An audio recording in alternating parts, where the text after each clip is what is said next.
Hello guys! It's Thursday again and medyo tingnan nyo naman kami. Napakahagard na po ang mga face namin. At baka nagtaka kayo, ang uniforme namin ay nandito po sa loob ng bag namin. So kailangan namin kailangan namin palitan ang aming isinusuot para nang sa ganun medyo maging maluwag po ang pakiramdam namin habang aakyat po dito. Ayan. So nasa likod ko po, dyan po kami. Paakyat pa lang po kami at nandito po si Mama Rilo, oh. So buti na lang si Mama Rilo, napaka-resourceful. So nakakuha agad ng pamaypay.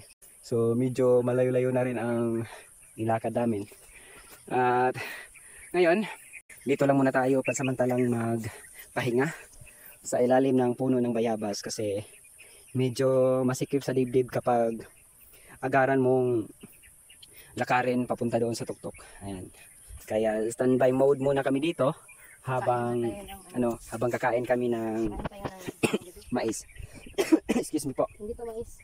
Ayan, ito pala. So ito pala ang pangalan nito sa amin ay Dumon. So libre po ito dito sa dito Maliit sa na grapes. So maliit nga grapes daw, ika nga ni Mama Rilo. Maasim. Yan, so marami po dito, marami na pong bunga. So iwan ko po kung ano ang pangalan nito, hindi po kasi ako kabisado sa Tagalog nito. Ayan, so kayo na lang po, ano kaya ang pangalan nyo dyan sa mga Tagaluzon area? So ano po ang pangalan nito sa inyo?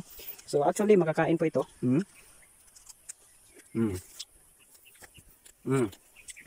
Matamis po siya kung hiyog na, kaso nga lang pag hilaw ay napakaasim.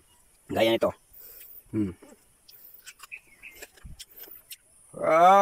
Napakaasim guys. Maasim ang ilaw. Ginoo ko.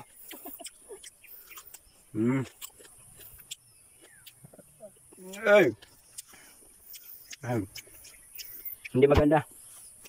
Kahit ito challenge ito sa akin, talagang susoko ako kasi napakaasim. Meron bang? Yan. Pero rich in vitamin C po ito kasi maasim. Ayan. Subukan natin ulit.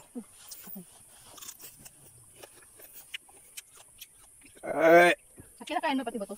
Kakainin pati ba ito? Crunchy. Maasim na crunchy.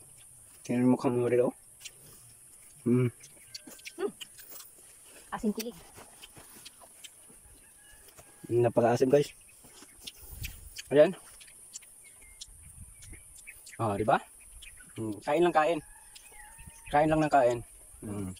Libre to dito. Libre dito sa bukid, marami po. Maraming mga puno na ganyan dito. Ang pangalan niyan dito sa amin ay Dumon. Ayan. So nakikita ninyo, yung punong yan, Dumon po yan. At saka yung puno doon. At saka doon din sa kabila. At meron din dito sa tabi. Ayan.